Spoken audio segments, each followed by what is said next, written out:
Hi, everybody, and welcome to the SciCommers March Mentor Chat. Today, we have professional writer and SciComm consultant Ben Young Landis. Ben specializes in science, environment, and social issues. He's worked as a field biologist, newspaper journalist, and as a federal public outreach specialist for the US Geological Survey. So all of the career bases are covered. And Ben was a AAAS Mass Media Fellowship alum. So he can answer probably questions on that front as well. Today, the conversation will center around blogging with a science communication spin. And the format will, be just casual question and answer. As always, I will ask a lot of questions, but if you guys have questions to ask, feel free to, unmute and ask, or you can put your question in the chat and I will say it for you. And I'd like to start, Ben, with just how did you even start blogging? Like, what was the impetus? Well, first of all, thank you, Marianne. Thank you, Tyler, and to Burley McCoy also for the kind invitation to join the mentor chat. But great question, Tyler. I think early on, I started blogging because for anyone who was interested in science communication, it was the thing to do. I started my transition from the sciences to communications. Oh gosh, this was around 2008. And that was around a time in that professional circles where a lot of students and graduate students, as well as professionals already in media, were transitioning to the blogosphere, to use that term, if that's still allowed. But and what that meant, my gosh, it meant all kinds of things, because we have to turn back the clock to a time where blogs were not an everyday thing, especially in sort of these mainstream media titles and publications. These were things that people start in the evenings after work, outside of their studies, and it was a really fascinating frontier and to thrive in, right? And everyone was very supportive of one another. So it was in that, I just wanted to give that sort of temporal setting, and because at that time, as I was like many of you, whether you're currently in your studies, I was trying to figure out, is this a career path for me?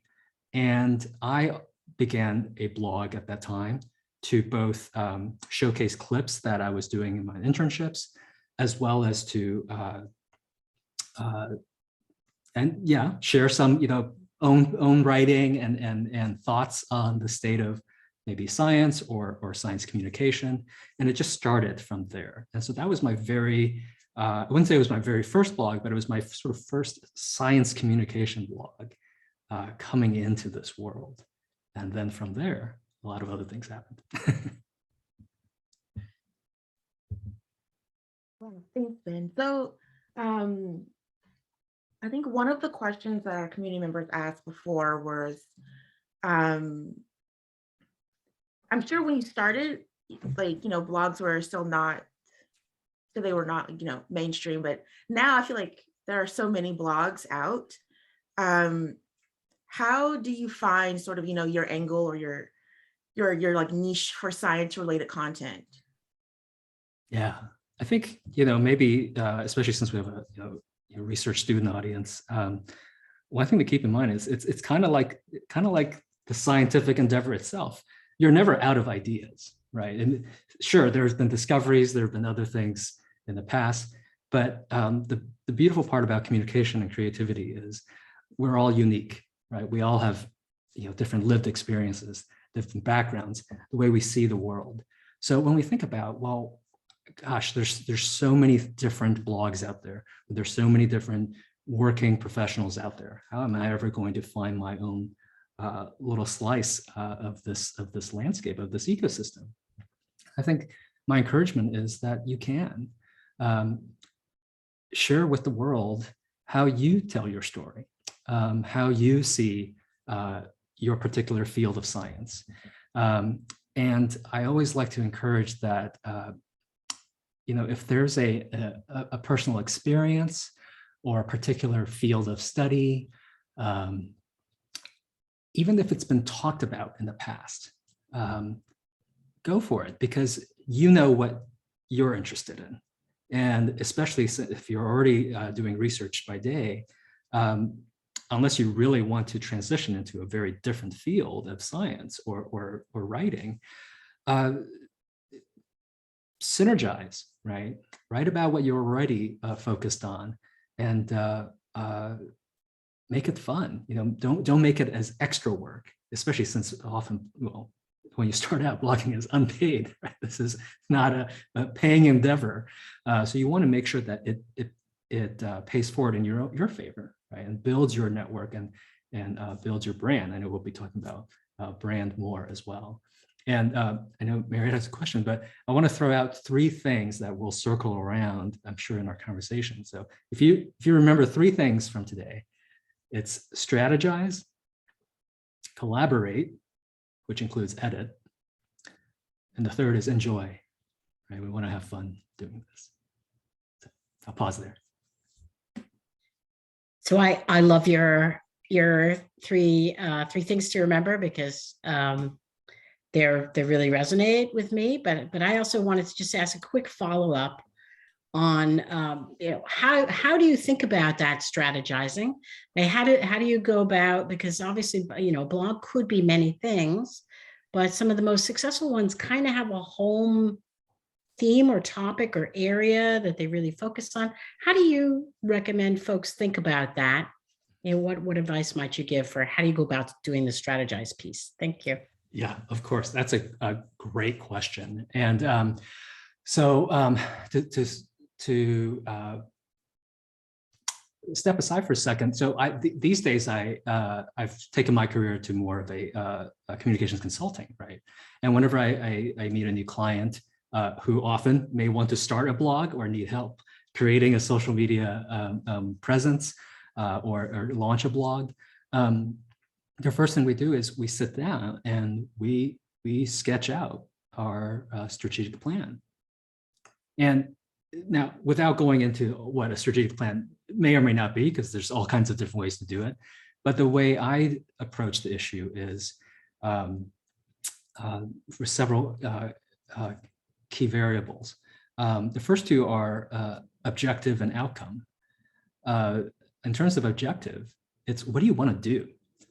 And then outcome is, if you do this, what good thing will happen, hopefully, right? So an example for anyone in this particular audience might be, an objective might be, I will create a blog about documenting my experience in the lab and my research. And the outcome might be, I will get better at writing and have fun, creating and producing this effort. So those are just 2 quick examples. But the other big component is audience, right? Just as I was asking Tyler earlier today, it's like, who's our audience today? Another part about finding your slice in this big ecosystem is, who do you want to be speaking to, right? Because I think when we are exploring the science ideas of science blogging, many of us can get very excited, right? We're all so inspired by the big names out there, or the really sort of timely and cutting edge stuff out there. But we can't be everyone else, right? They've got their own a special strategy that they've cultivated. And now for yourself, you can decide, you can make it easier for yourself by deciding, well, maybe I want to focus my voice and my tone to attract other students, whether it's undergraduate or graduate students. Or maybe you do want to break out of the science sphere. And I'm going to use the term general public very carefully, because we know there's no such thing, right? There's all kinds of, within the general public, there's all sorts of faces and communities and voices. So if you keep that in mind, you might be able to find a particular audience, a subset that you can really zero in on, whether it's a cultural audience or a by trade or by geography. Geography is super important. And so without getting carried away further, those are some initial ways to think about how to strategize, right? And start thinking about, why are you going to do this? How and at what part do you want to enter this wonderful landscape? Much more to say, of course, but yeah, that's part of it. I actually have a follow-up to Marriott follow-up. And so I guess once you've done some of those early steps, figuring out what you want to talk about and who you want to talk to, and planning sort of getting, your science blog started, how do you reach that audience, like after you know who you want to talk to, hopefully you also know where to find them, but maybe that goes into figuring out how to reach them.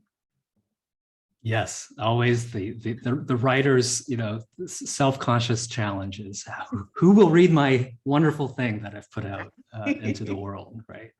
And I think we live in an age where broadcasting and is so easy, right? With social media and with it. We call it social networking, but it starts with real networking, right? It's about building relationships. It's about who you know already, and where else you can replicate that network, and start putting your signal out, right? You're putting the word out that you have a new thing.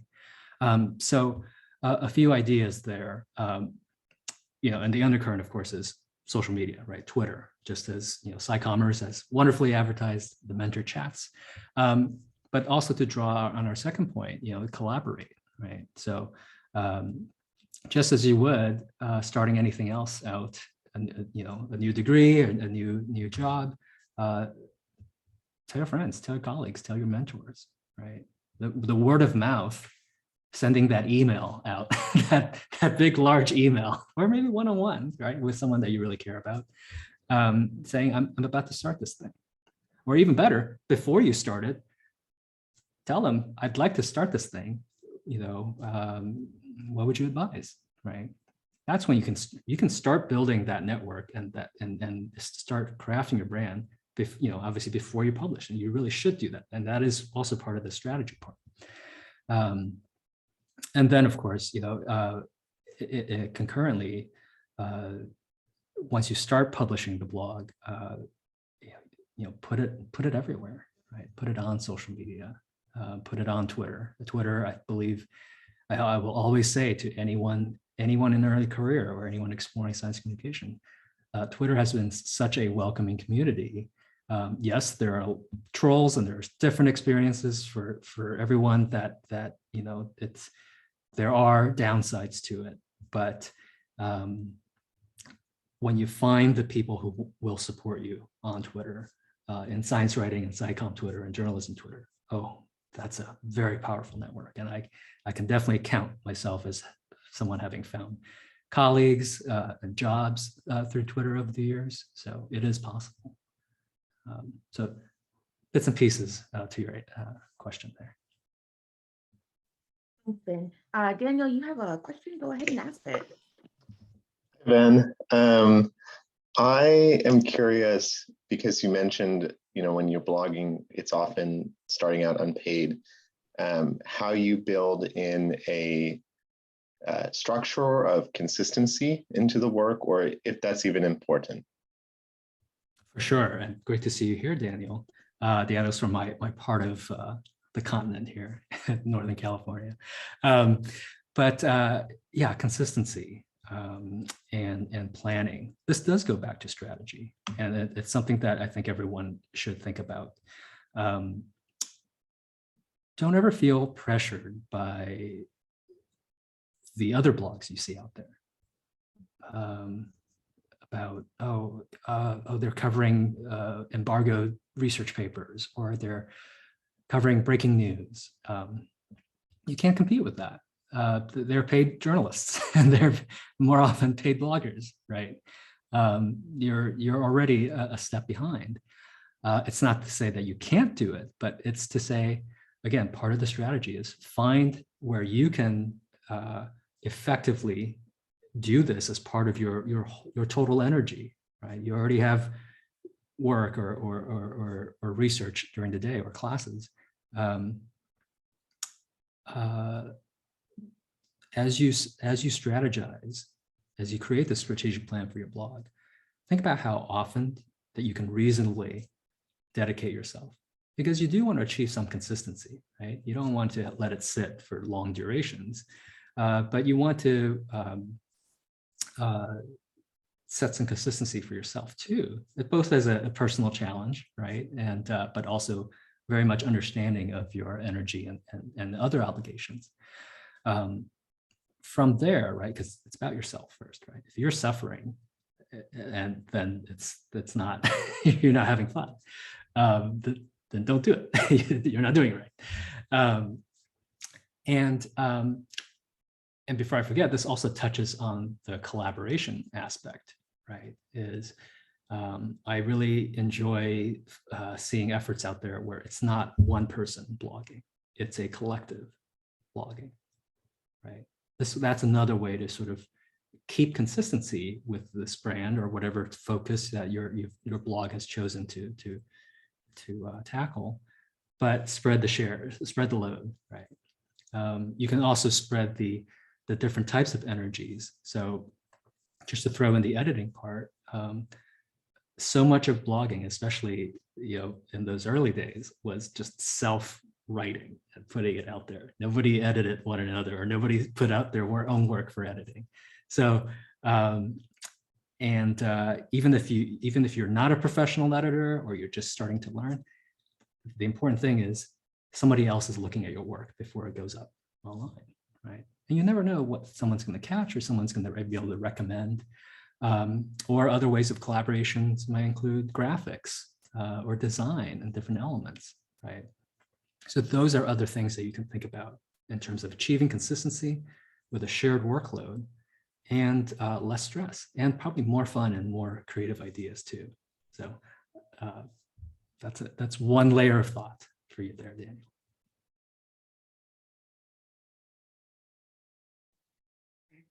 And so I guess this is a question I actually have, and it's more of like the difference between kind of a blog and a newsletter, because I've seen a lot, and I've subscribed to a lot of newsletters, because in my mind, it's easier if it comes to me than if I have to go to the content.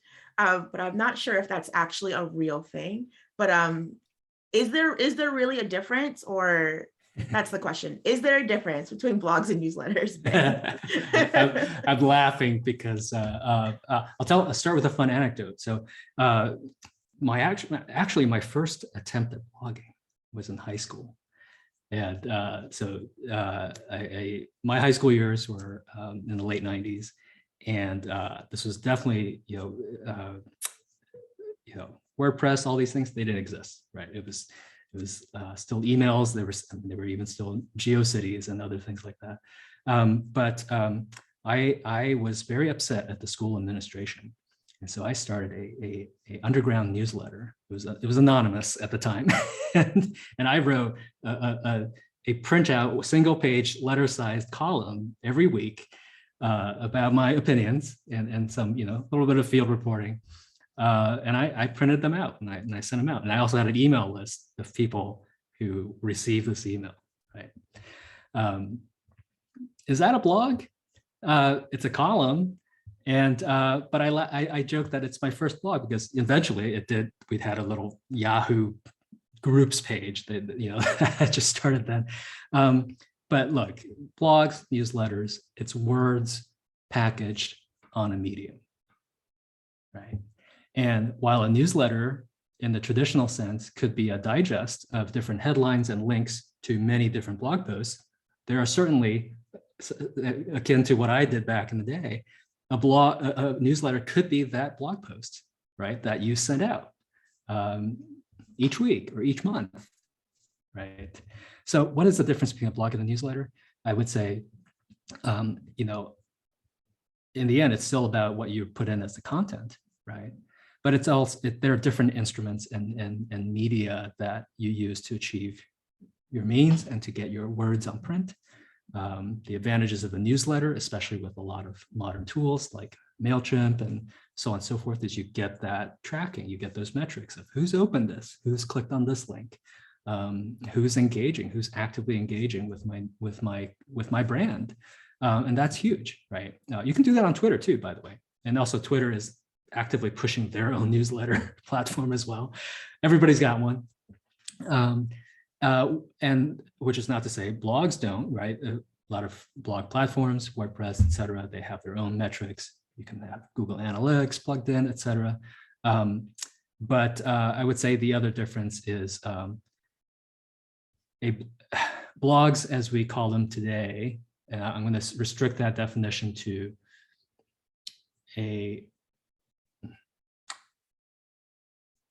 things that are published on a content management system that are usually free. So we'll keep using WordPress as an example. It's a place for your content to live and be searchable permanently. Whereas sometimes newsletters, it's harder to dig into that full history of this issue, that issue, right?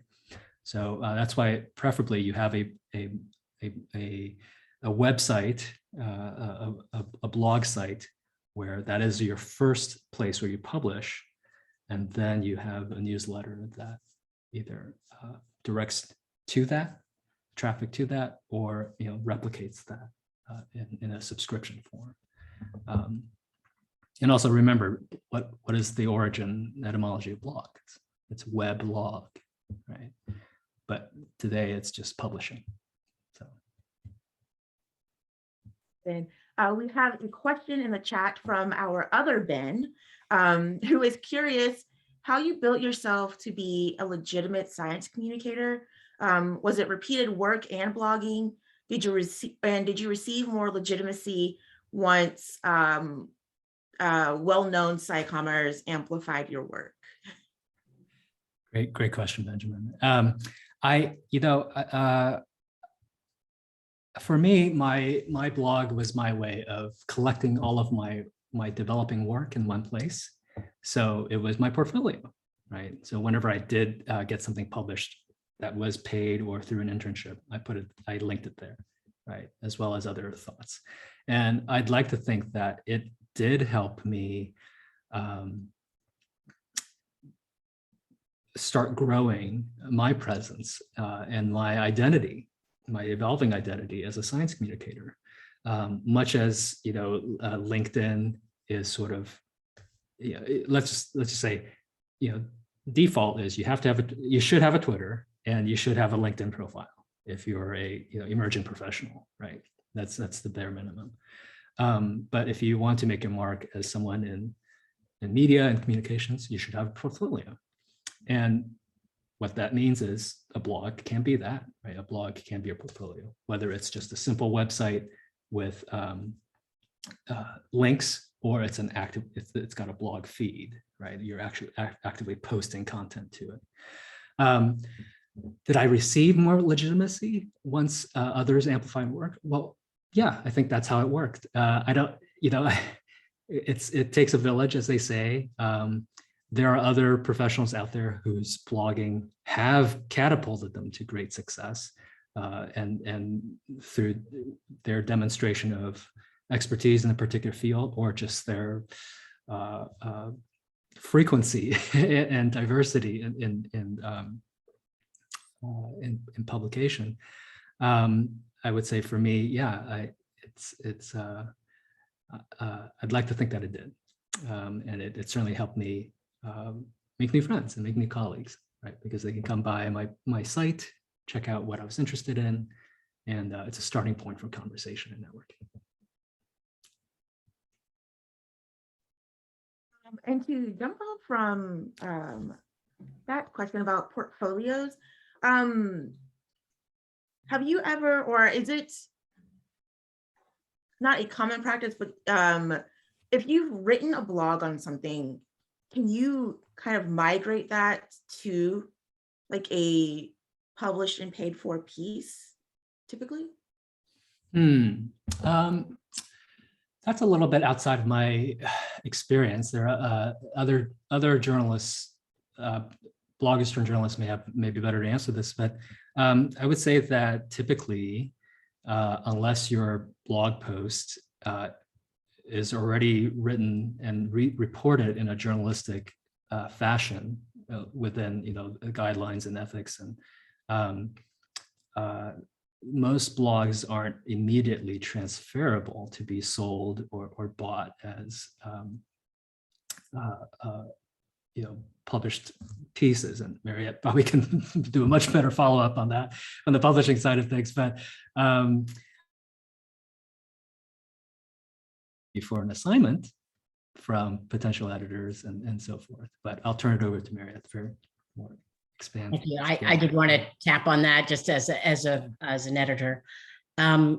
Chances are, if your entire blog is already out there, it would need some kind of adaptation for another publication. Maybe there's something new that's happened. Maybe there's a new way to tweak it. So if it's already sitting out there, probably they might like to point to it from their social platform, but probably not purchase it and reuse it as it exactly is.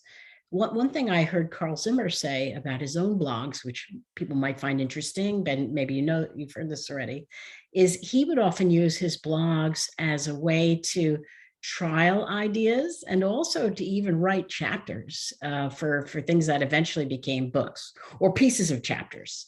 If he was very interested in exploring a theme, let's say I'm thinking of Parasite Rex, for instance, which, a lot of those articles came out of articles that he wrote for Discover magazine and also did blogs on.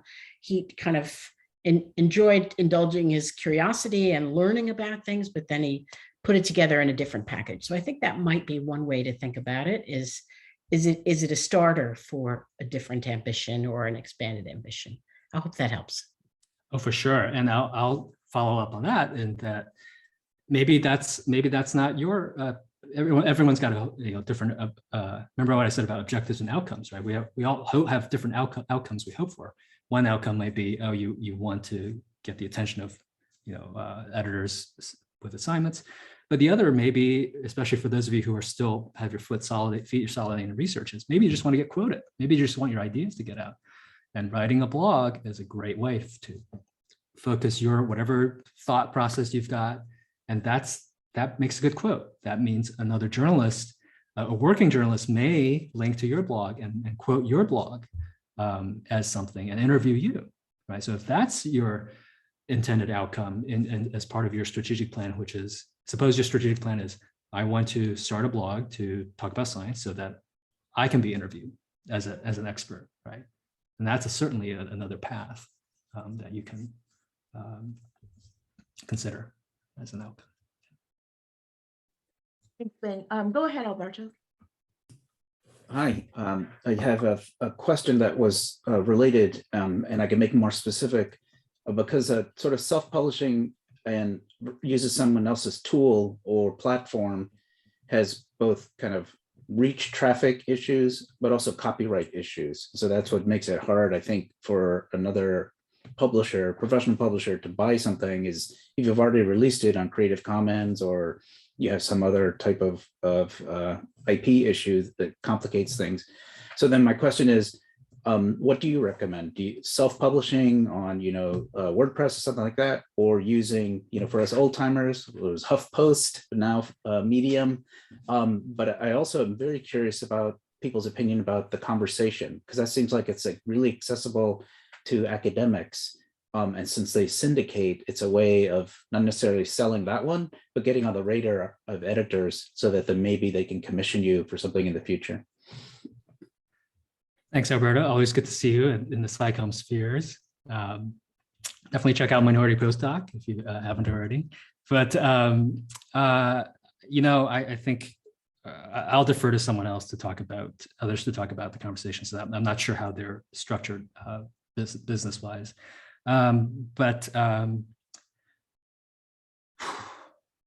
For most of us here, start easy. Just use the stuff that's off the shelf. I can tell you that from having a website that I've had to poke around and self-design on WordPress, not the free WordPress, but the download, the server version. It's unless you're really good at coding and things like that, it's a pain. It's just another tax on your energy and brain. So either get a collaborator who's really good at coding and creating your own website and importing and managing a content management system, or just use something off the shelf, whether it's Medium, whether it's whatever Twitter is pitching these days, or any other number of freely available blogging software. Your focus should be to be creative and get the content out, right? If you're worrying about republishing and rights and things like that, those are good problems to have, and you can deal with those when that opportunity arises. For now, I've definitely encouraged folks to just use what's available, use what's easiest, and start having fun, start innovating. We have another question from the chat from Pat. So what kind of content should newbies post on their Twitter and LinkedIn to build their personalities? Is it just their stories and their articles? Yeah, now we're kind of stepping back to the broader branding problem. And gosh, there's so many fun ways to reflect your personality and identity these days, right? We've seen so much of the amazing content on TikTok, on Snapchat, on all of the different platforms out there. Draw lessons from that if you're already active on those, and of course Instagram. And then as you're creating your strategic plan, right, about how you might find your lane and find collaborators, and how you might find joy out of this. Think about how you want to balance aspects where you're just having fun, whether it's fun through, and when I say fun, I don't mean necessarily frivolous or silly things. It can be silly, you can be silly, you can have fun, you can share your joy, right? But then sometimes you're going to talk about the news, right? Sometimes you're going to talk about science, and part of this, I'd like to link back to a concept that editors especially love, which is the news mix. That term means, if you go to any particular news website or other publication, what are the headlines you see? What's the assemblage of the topics that are covered, the angles, et cetera? That's the news mix, right? At any given point in time, what is it that the editors and the producers of this publication wants the audience to picture and connect as, if I go to this website, if I go to the BU SciCommers website, what am I going to expect out of this? Okay, so take that mindset and then apply it to how you may create a strategic plan for your blog. Also going back to the consistency and frequency of posting questions that Daniel had. As you schedule things out and come up with this plan, whether it's yourself or your collaborators, think about, well, maybe I'm going to divide my time up in terms of a certain percentage of topic or analysis focused pieces, and then other posts that are more day in the life of, especially if you're talking about your research or your experience through academia, et cetera, et cetera. What's going to be more video driven? What's going to be more photo driven? What's going to be a longer personal opinion, or et cetera, et cetera. So I hope that offers some insight into what can you start posting as you start developing your brand. It's not going to happen overnight. So just keep that in mind, right? You just drip things out, and slowly and surely, right, that little tree starts sprouting branches. And it gets taller, so more people can see it too. More metaphors, Tyler. So I've already written all of these down. I'm going to borrow a lot of these metaphors. Another question from our chat is about kind of balancing blogging and freelancing. So when would you recommend blogging over pitching that same kind of story for a paid article? Do you have like a decision tree that helps you make that choice? Yeah, well, for full disclosure, I have not really worked as a freelance journalist. So I would actually defer to Myriad for more on that. But I would, again, my answer would be it's time. Time is energy, time is money. If you have the time to do both, if you don't have the time to do both, that's going to be a personal decision. So you start there first. But I don't know if Myriad, you have other things to add to that. And you're very kind to answer to this also. So, and by the way, my freelancing has been on the side. There are actual freelancers who are much smarter than I am, but I'm just going to give you my gut reaction to it. In order for you to write about something, you have to have, even to pitch it, you have to have a pretty good knowledge of it already. So, I mean, I'm of the mind that it wouldn't hurt you to pitch it if you think you can sell it, because you're going to have that knowledge base anyway. And then if you wanted to see light of day and you're not getting traction with the pitches, then you always have the option of posting it as a blog. And I think Ben makes great points. Really, it's up to you and how, what you would like to have happen there. And I also really like his don't forget to have fun mantra. That's a good one. Yeah, have fun. Because if you're not having fun, then why are you doing it, right? Go ahead again, Alberto. It just to add to that, I know of some mentoring programs that are geared toward new people where they're trying to give you an onboarding, but besides obviously SciCommers, but NVIA, the environmental journalism magazine, has a mentoring program where you get paid not only for your post, but the reason they have mentors is because they also pay the mentors too, so that there's time invested on both sides. And I believe that Open Notebook has something similar for a diversity initiative. So there are some places where your pitch can be paid for if you're accepted into that program. I want to use that conversation to anchor us again in terms of well, what is a blog, right? We've asked that question and answered it several times already, but I think it's good to remind everybody that a lot of our conversation today is talking about blog as defined as something you do on your own that's not paid and that is driven by your interest, right? It's self-edited, or you're doing it within your collaborative group. There's no third party that's buying things or supervising, etc. Once more of that structure becomes applied, then it's business, right? It's the publishing business, whether it's journalism or some other type of content production company, or maybe it's a campus or university or organization. And that's a circular definition of what's a blog. A blog it almost doesn't have a meaning anymore, right? It's defined by what you're putting it on. Again, coming back to Tyler's question about what's a blog versus a newsletter, right?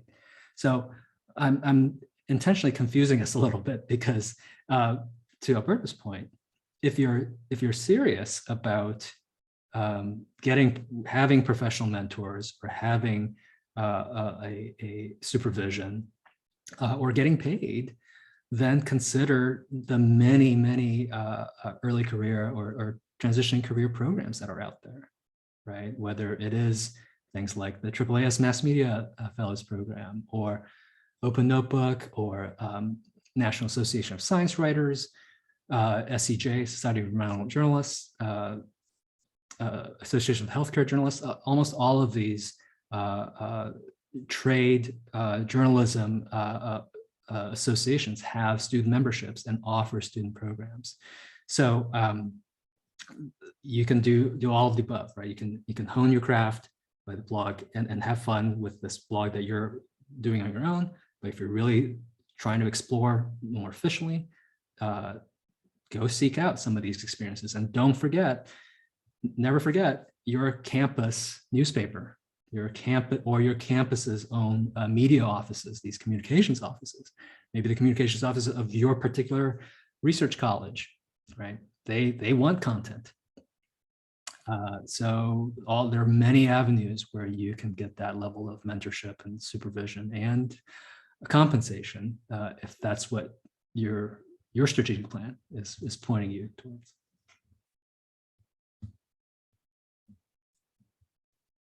Ben, and then I guess they're all kind of related. So for blogging, when you want to add sort of a more of a news peg to your portfolio, how do you typically keep up with the news cycle? I personally get my news from Twitter, which maybe I shouldn't, but it's the easiest.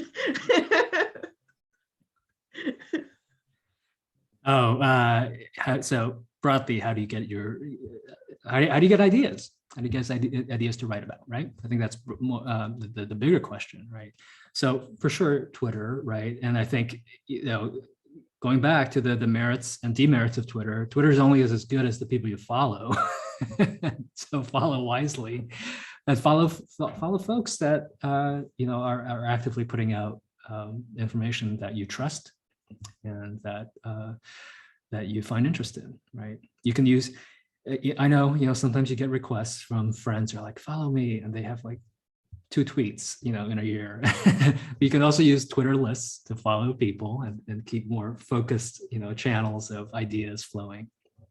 And I believe Twitter lists, you don't have to actually follow those people. You can just put them onto a list. So that's for starters. And again, it comes back to what your strategic plan is. If your plan is you're going to focus on your field of expertise, then there you go. You already have your ideas, right? If you're already reading journal articles, if you're looking at, if you're attending conferences, think about what's being talked about in your sphere, right? Because odds are, what's going on, but if your audience may not, whether that audience is within your field of expertise or some broader audience. So think about that. What else? When I think about the broader ideas question, there in my SciComm 101 training course, my Connecting with Your Audience workshop, I always use this graphic from NPR Digital that it came out with. It was like 2012. It's I think 9 stories that attract 9 types of radio stories that attract listeners, and one of them is the one I always call out is local stories, right? So that's another way to strategize to find your audience and to find your focuses. Is there a geographic range to your target, to your strategy?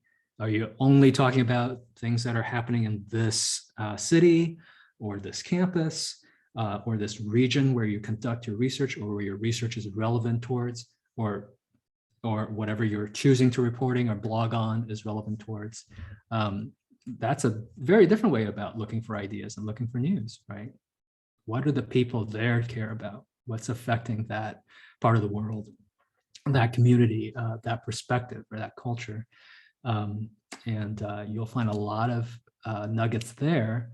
And then you can connect your science to it, right? Connect your skills as a science translator to that.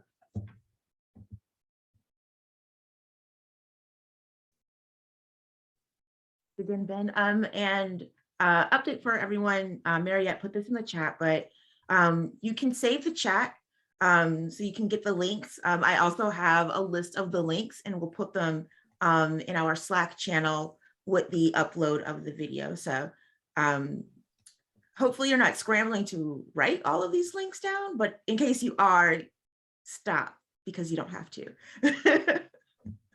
Yeah, and you can find me on Twitter too. We can share more links. Yes. There's the handle. Here, I'll type it in as well. Yeah. Any other questions? Go ahead, Tyler. Sorry. Yeah, I have a whole bunch of questions. I'm trying to be nice to everyone else in case they want to ask, because they know I will keep talking. And I don't see any hands, so I will keep talking. So I guess this is more of a personal question. What are your favorite science blogs? Like, are they, blogs that were, actually it's two questions. What are your favorite science blogs? And I'll ask the second one again later. But, are the science blogs that kind of started around the same time you started? Are they like still around? I know a couple of y'all like started science blogs and you guys like moved to Twitter. I'll start from the second one, which is I think that there are so many fun blogs out there, and I would say that the ones that I think the few that I remember from that time that are actually are on and off still around.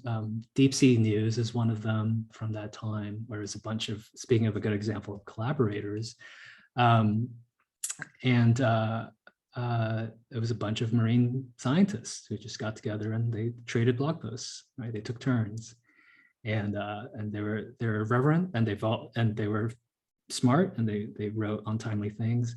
And they're all still around. They all have careers and different, some went to policy, some are still in research, and others are authors.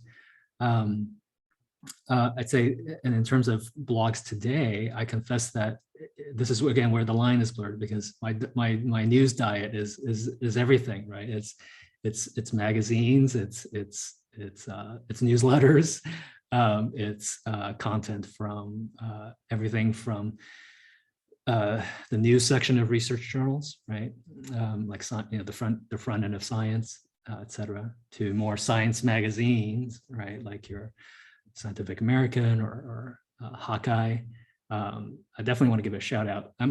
My background's ecology, so I really like to read a lot of environmental science stuff. But Hawkeye, that's HAKAI, is a really, I really like their content, because they tug at a lot of indigenous rights and cultural issues in the Pacific Northwest, both US and Canada. It's all about science. It's about the environment. There's a lot of human angles and societal angles. So I think, and that's another encouragement to all of you, is that don't just, if you're considering science blogging, don't just blog about the science of science, blog about the people side, because that's what we don't talk about enough, right? The societal impact side, the history of it, right? Things that people may not know. Today I learned, right? What's your today I learned? That could be a whole column, right? Within the blog. There's a free blog idea for you. Yeah. So take inspiration from everything. And yeah, again, on the people side, I highly encourage everyone, and I think broaden your diets, right? Don't just read science, read culture, read pop culture, read the humanities, get inspiration from everything out there.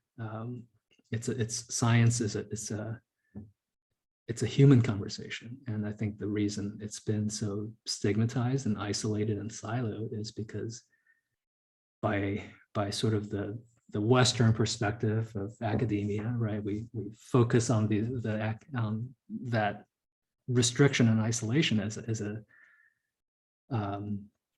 a plus. Well, it's not a plus, right? How do we break free from that? So keep that in mind when you're trying to find your voice and your role in this broader landscape.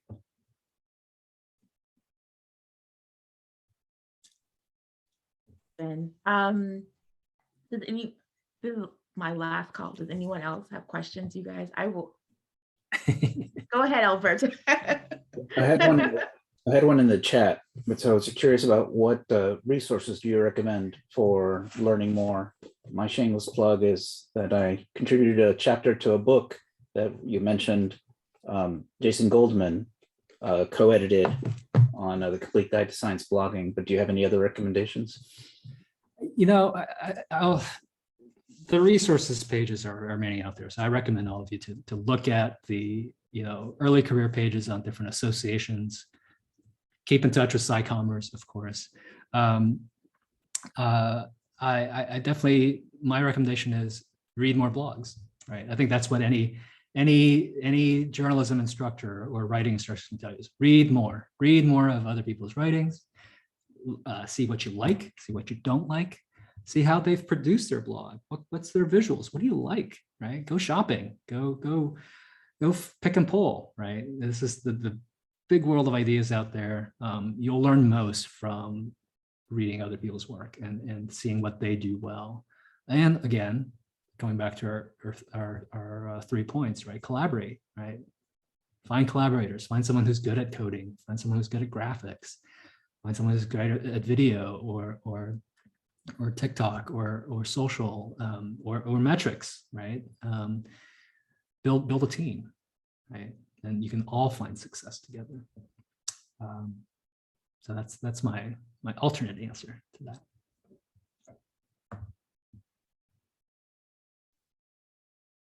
Yeah.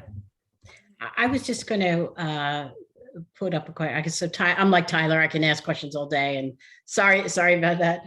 But I love to hear who you're jealous of. Who's amazing. Because I like who inspires you. Oh my goodness. And I see Derek's throwing one in the chat. Thanks, Derek. Oh. Yeah, please, crowdsource in the chat. Who am I jealous of these days? Who do I admire? Let's put it in a positive. Yeah, you don't have to be jealous. You're a more gracious person than I am. I think many people are obviously many out there are in admiration of Ed Young, and I think that the story about anyone who's looking to Ed as an inspiration is keep in mind that Ed kind of did everything that you not everyone can do. Ed started blogging as a hobby while he had a day job, and he blogged about everything and did it so well that his ascent is due to his whatever unique circumstances he had to him.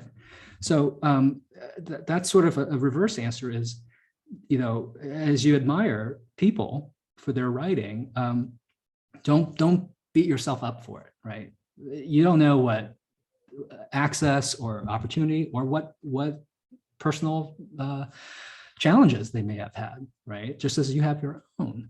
So focus on the writing and the craft part, and make that your own. As to who do I admire right now, I think I'm a little stuck on that question because I think it's just I think these days I admire, without giving a particular name or publication, but I admire people and writers who are willing to tackle the tough questions or the personal perspectives. That's everything from gender to systemically excluded voices, unseen societal issues, and the stuff that science doesn't talk about very well, or the stuff that people don't realize it is science, whether it's from socioeconomics or poverty or global issues, migration, the human side of things. I admire anyone who is finding new ways to tell those stories in a humane way, or is brave enough to share their own perspective and use that as a jumping, as a springboard to bring in expertise, because that does takes courage, and it takes a lot of nuance to do it in an elegant way, and not everyone does it.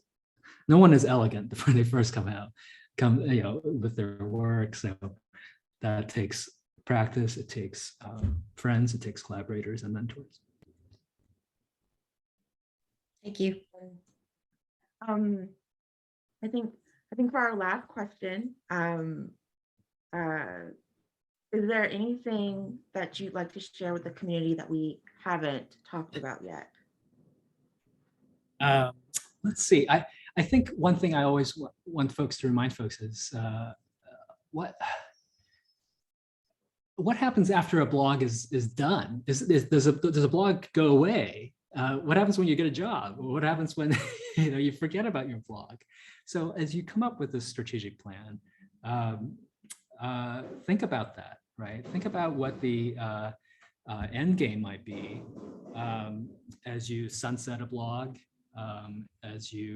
or you think about, or even when you're writing the blog, how evergreen or how will it be? And one thing I always recommend, much as how news journalists think about, is if you peg your opinions, or rather, sorry, your content to a particular time or place, that helps keep your writing more evergreen, ironically, right? Because when someone reads it 10 years from now, they're like, oh, okay, this is from 2022. This was happening at that time. It's not going to seem out of sync. The one link I will show is, this is a fun blog that I started years ago, and I haven't written it since 2016. But I love it. My Better Know a Fish is my little virtual aquarium, right? I love my original joy. So sometimes I go back and look and see, like, God, is there something that's going to make me cringe that I wrote all those years ago? So I urge all of you, it's a fun reminder to think about when you write that thing. It may be, especially when it comes to jokes or things like that, right? You're the keeper of your brand first and foremost. So think about what you're going to write, because it's going to stick around for a long time. And yeah, maybe you can take it down later, but someone will have seen it, and especially if it's really important stuff or it's caught some attention, right? So think about, come back to those three ideas: strategize, right? Always keep your strategy in mind. Collaborate, and edit, and really enjoy, right? If you're having fun, if you're feeling good that you're putting out good work into the world, helping someone, a community, or raising a voice that needs to be heard, then that's good writing. It's good content. It'll be a good blog. Ben, and thank you everyone who could join live. Thank you to everyone who's watching the recording, because I know you guys will be watching this too, so we'll speak into the future. If you guys want to learn more about Ben, you can find him on Twitter at Young Landis. And I'll make sure to put the link in the chat and in the mentor chat channel on our Slack. The recording of this mentor chat will be available within a week. And the link to that will be posted in our mentor chat Slack channel. And fun fact, our next mentor chat in April will be our first hybrid event ever. It will be a live stream panel titled Pathways to Better Science Communication. And it will be about science communication research, including efforts around civic science engagement, and how can practitioners incorporate these new insights from the science communication research Our panelists will include Angus Chen, who's a science journalist at STAT, Aurunima Krishna, who is a BU Com assistant professor of public relations, who studies the information receptivity with different publics. We'll also have Julia Menson, who's an associate professor of public policy at the Harvard Kennedy School of Government and also one of the civic science fellows. And Julia also studies decision-making and negotiation. And the moderator will be Deborah Bloom, who is currently the head of the Knight Fellowships at MIT. We will get you guys more information on that soon, as in like by Friday, hopefully. Monday, let's say Monday, just in case. And it will be streamed, just like our mentor chat. So travel to Boston is not required. Parking in Boston is also not required. And we'll make sure that we try and keep it as interactive and engaging as our normal mentor chats are. Cool. So now I will find the button to stop the recording.